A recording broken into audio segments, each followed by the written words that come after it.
Gotcha. What's up, There we man? go. How you doing? Doing good, bro. I like the picture in the background.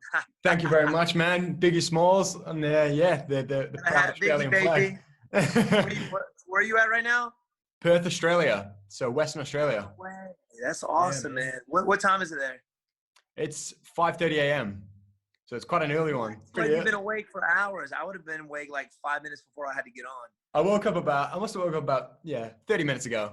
I give myself 30 minutes, but You look great, man. You can oh, tell. thank you very You can much, man. tell. Yeah. How's the quarantine life going? Well, just about to ask you the same thing, man. Everything's okay here. Oh, It's do it. it's getting Yeah. it's getting back to normal a little bit more quicker than I thought it would because things are Yeah. starting to come together. Like more restaurants are opening, schools are back to normal.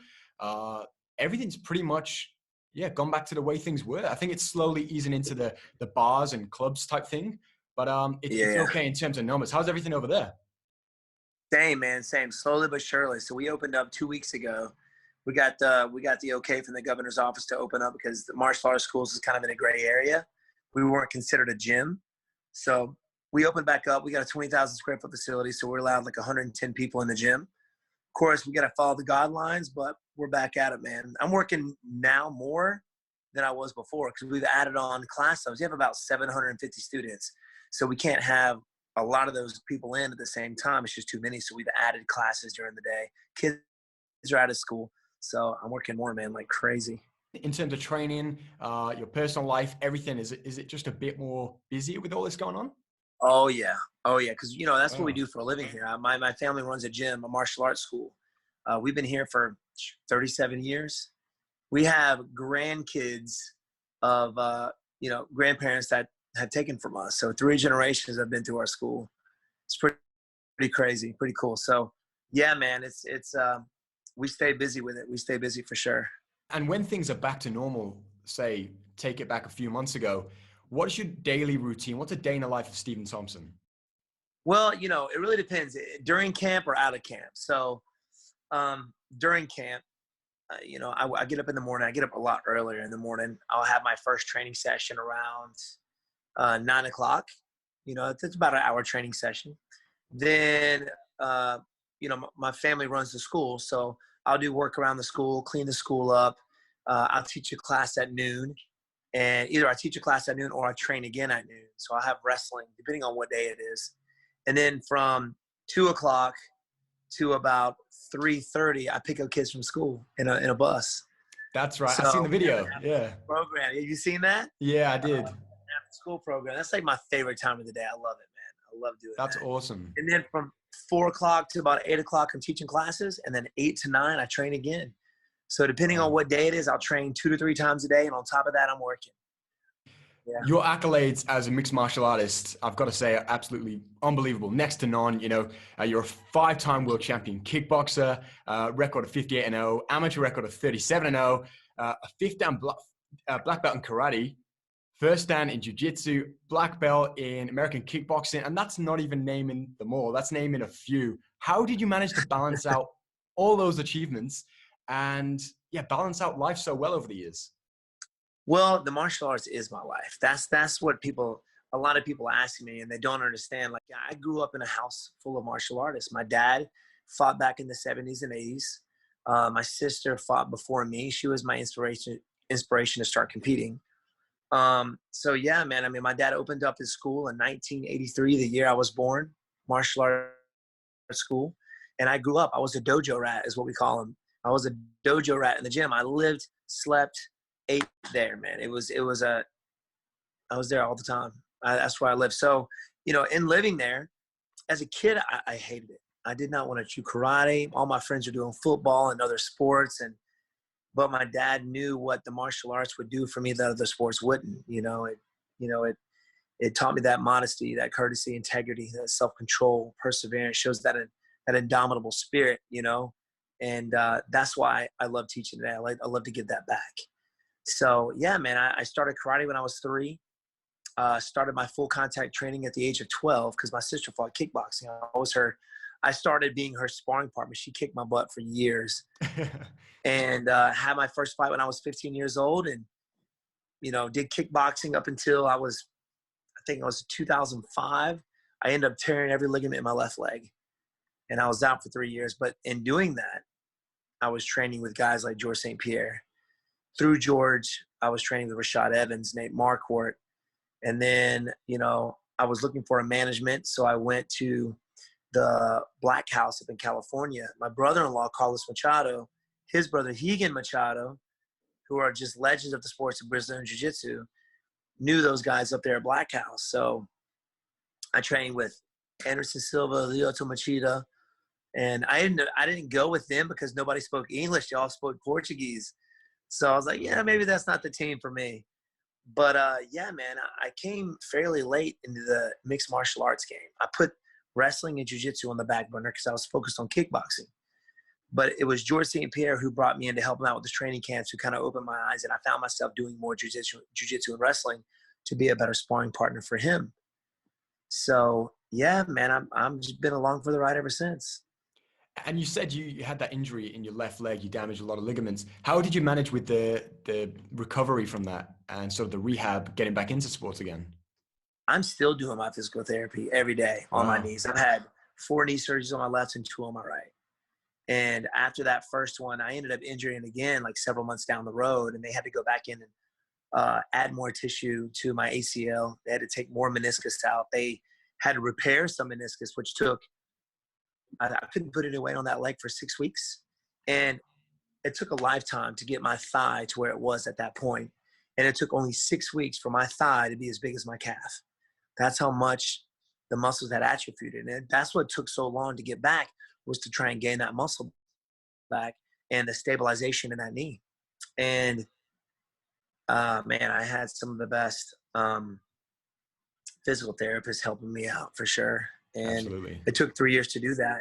But I think what also helped was the MMA training with GSP and these other guys that got me, and the mentality that they had to become an MMA fighter. The work ethic that these guys put in to be as good as they were. I consider myself an observant person. So, I learned that from them. And I think that's what got me where I am today. Definitely. Yeah. And being able to build, obviously you said you focused on your stand-up, so your karate, your kickboxing background more predominantly, and then later on you sort of played catch up, as you said, with the ground game, the jiu-jitsu. Did you find that when you started to introduce a little bit more jiu-jitsu into your life, that MMA was inevitable later on? Or was it just something that sort of transitioned in your life throughout your kickboxing career that you thought, eventually, this is what I want to do. I want to be in the UFC. I want to, incorporate everything together into one. Yeah, that was in my head since day one. I mean, my dad took me to my first UFC fight when I was 12 years old. It was in Charlotte, North Carolina, UFC 3. And that was the first event I saw live. And I told my dad then and there that I was going to do this one day. But at the time, kickboxing was bigger around the world than MMA. So that's what I focused my craft on, which I'm glad I did, because I wouldn't be the fighter I am if it wasn't for those many years of just focusing on that. And then later on, yeah, the wrestling and jiu-jitsu came, but it just, everything worked out perfectly for me. I'm still learning in jiu-jitsu and wrestling. I don't consider myself to be the best MMA fighter in the world, because I'm still improving. It's crazy. I'm 37. I'm still getting better every day. You learn a lot about yourself out there in the octagon. And I've seen it even at the top of the level. You've seen guys, especially when you fight guys like Khabib, they're looking for a way out. I'm going to pretend to defend this rear naked choke and I'm going to turn my back. And next thing you know, they slap on a rear naked choke. Like, they know what's coming. So it's like they're looking for a way out. But, you learn a lot about yourself, especially in that Matt Brown fight and that Tyron Woodley fight, when he had me in that guillotine, when most people would have tapped. I was ready to go out. I was ready to, even though it's not going to happen, you're ready to die out there. Wow. Even though it's, that's not, Izzy said it as well. I'm prepared to die out in the octagon. And that's the kind of mentality you have, even though that's very rare. It's not even a thing, but you're going out there to do battle with somebody, and the fight game back in the day, you fought till the death. The gladiator, modern day gladiators. That gladiator mindset, right? And one of the oldest sports in the world is the fight game. And that's what a man, it's funny because I talk to professional baseball players, football players, basketball players. They all want to be the fighter, even though they're great at what they do. They talk about the fight game like they wish they could do it, because, crap hits the fan. If I can come and take your crap, if I can take your stuff, you know what I mean? That says something as a man. Or if somebody comes into my home to try to do harm, knowing that I can defend myself for my own, as a man, you want to know that you're able to do that, so it's pretty cool. And to know that, these other athletes around the world wish they could do what you do. And They do, yeah. It's fun, man. I look at it, not, to me, it's still a sport. I don't take it over the top. Like, I don't talk crap. I respect my opponent, and that's just the martial artist in me. And I come out of the cage with a smile on my face, and I'll leave with a smile on my face. That's the just, best. The best way to be. Yeah, 100%. So I know my opponent's trying to get aroused out of me when they start talking crap. I know what they're doing. So, to me, there's mad respect going in. There's always mad respect going out. And you learn a lot about yourself, but you learn a lot about your opponent in doing so. A lot about people, where they are in here, how strong they are in here. So it's a really cool sport I'm blessed to be a part of. We had the cage band here in Perth, and just hearing you sort of talk about, it's a sport at the end of the day. Although you have that gladiator mentality going into it, it's still a sport. And just mentioning your accolades and your achievements before, that's so important to acknowledge here, especially here in Perth, because, as I said, we did have the cage band for mixed martial arts just a few years ago here. And my aim behind this channel and sort of like the goal is to humanize the sport of mixed martial arts, across Yes. Australia, and to make people realize, maybe if they do have a negative opinion on the sport, to make them realize that people sacrifice, including yourself, you sacrifice so many years of your life training, turning it into your life, training to be this martial artist that you are today. And that's what I want people to realize through this channel across Australia, so that we never have, cage band come up in a conversation ever again. Talking about your father before, obviously he's been in your corner throughout, your whole career. How is it an advantage having him in your corner? I think just knowing that he's got my best interest at heart. Like, he'll never put me in a situation that, I would feel uncomfortable being in. He knows my body more than anybody. And I tell everybody, like, hey, when are you going to retire? You're 37 years old. And I say, you know what? I'm going to retire when, my body won't allow me to do it, or when my dad tells me I'm done. Because to me as a fighter, I'll fight to the end of my days. And that's just the kind of mentality you have to have of being a fighter. You ignore the injuries, you ignore everything else, and all you want to do is fight, which is why you see a lot of these guys who retire and they come back. They miss it. They it's part of their life, like you said. But my dad knows me more than anybody. When he says I'm done, I'm done. Right. So, we're able to balance that father, son, coach relationship too, which you very rarely see in fighters. Roy Jones Jr., Floyd Mayweather, they've had fallen outs with their dads. But I understand what my dad has accomplished as a fighter growing up, watching him. But the talent and champions that he's trained in the past. I mean, I was in the gym watching him training at a very young age, training these champions, world champion kickboxers. So I have much respect for him. Yeah, we butt heads, but at the end of the day, inside that octagon or inside that gym, he's my coach. Outside of that, he's Pops. So you just, you got to be humble enough too, and not let your ego get in the way, which I think a lot of these young fighters do.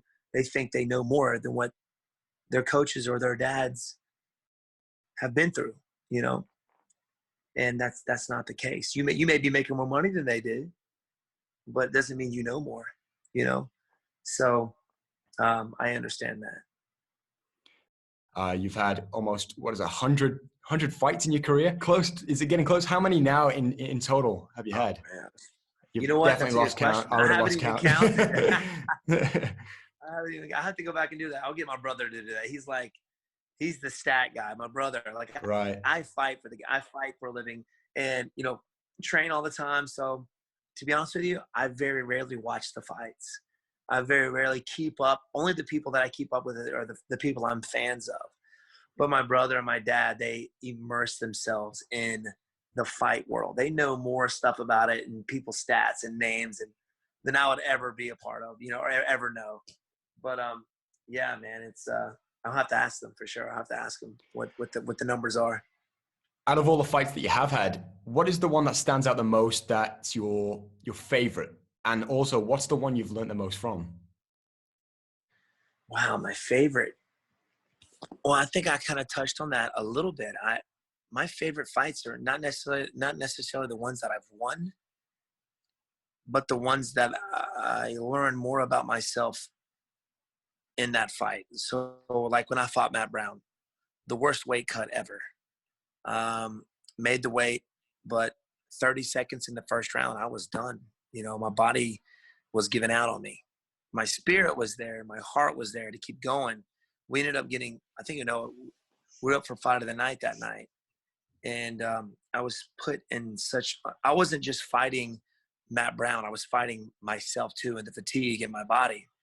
So it was almost, sorry, can you see me? Got me? That's okay. Yeah, so it was that's almost okay. like I had two opponents I was facing.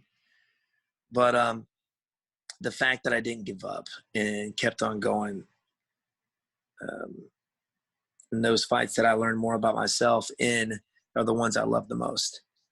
Everybody likes to pick the ones, I got this crazy knockout, blah, blah, blah. But for me, it's when most people would give up and I didn't, that's pretty cool. You know what I'm saying? That's pretty cool. It is. So you learn a lot about yourself in those situations, but everybody asks me what's my most memorable fight. I think would be my very first one, because it was my very first fight in the UFC. I was the first fight on the card, nobody in the stands. So I kind of know what it feels like to have nobody in the stands. Here are these recent fights where nobody's allowed in. But MC Hammer walked me out to my fight. You know MC Hammer, right? Yeah, Hammer absolutely. Tom. Yeah. He was my manager at that point. He was my manager. Wow. And my inspiration to switch from kickboxing to MMA was GSP, was Georges St. Pierre. And he was in my corner for that fight. So that was probably my most memorable moment, knowing the fact that, hey, I told my dad years ago that I was going to do this, and here I am. And then have these guys that have been such influences in my life be a part of it, be in the corner with me, was epic. That's a pretty cool team. Georges St. Pierre and MC Hammer. That's a deal. Weird combination, but it was pretty cool. Yeah. It works. With the UFC sort of building Fight Island, I mean, we still got events going on. We've got an event later on today, but there's still that talk about Fight Island. Is that something that you would want to be a part of and possibly have a fight on? Love to. Yeah. I mean, if you've watched Mortal Kombat, for sure. Yes. I mean, you've seen all the Mortal Kombat memes, right? Yeah, absolutely. Was it Dana White being, was it Shang Tsung, Yeah. The outer world, outer realm. But it would be cool, man. And I was telling somebody earlier, like, I have it in my head, in my imagination, probably not what it's really going to be like, but I have in my head, like, have an octagon on a beach somewhere, right? Maybe for the main card. And then you switch to another location for the next fight, maybe like an octagon over the water or some crap. Just something really epic they would have to do to make it special. But that's like a once-in-a-lifetime thing. So I would love to fight on that card. Heck yeah. I don't know who. I mean, I'm ranked number 5 right now. You got a few guys who are free, I guess. I know there's a travel ban, which is why half the roster is, I don't know, like not even on the card, not even in the fights. But you got Leon Edwards, Colby Covington, the BMF, who I've already fought and beat. I don't think anybody wants to see me and Tyron go at it again, but I think he's got a good fight with Gilbert Burns coming up. So I don't know, man. I don't know who it would be or if they would be willing to fight because they're so close to that title. You know, it'd be very difficult for a lot of these guys to be, all right, y'all fight a guy two fights, you know, 2 rankings behind me, because they're so close. Anybody could get injured or whatever, and they'll be up next.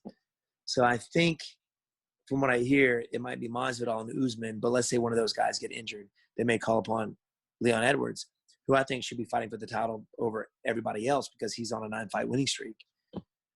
So I don't know who it would be, but I would love to fight on that card.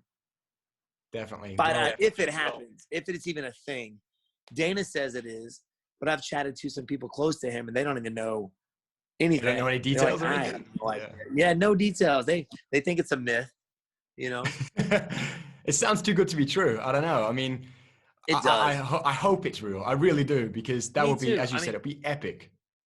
Disney owns a bunch of islands, and they own ESPN, so maybe that's where they're getting their island from, you know? I don't know. Could be. Hey, it could be. I think, doesn't Disney own, like, what's that drug lord back in the day? Pablo Escobar? They just purchased. Yeah, they wanted like one of his islands. Yeah. Wow, I didn't know that. I'm pretty sure I saw that. I might have read that in Disneyland, like one of their museums things they had. They own one of Escobar's islands or something, international waters as well. Jeez, yeah, that'd be cool too. Yeah, that'd be awesome. Yeah, definitely. Yeah. Why not? Just adds to the story a bit more. It's been great having you on, man. And never been to Australia, man. You never know. I could be fighting on a card there pretty soon. Would love to come and check out, go over the water and over the pond and check you guys out, hang out. Don't get us excited, man. Liked it, man. We can do it again sometime. We'll definitely get another interview in, man. Let me know. Absolutely. Perfect, man. Yeah, well, you enjoy the rest of your day. Stay safe. Right, and yeah, can't wait to see you back in the cage soon. All right, buddy. You have a good one, my friend.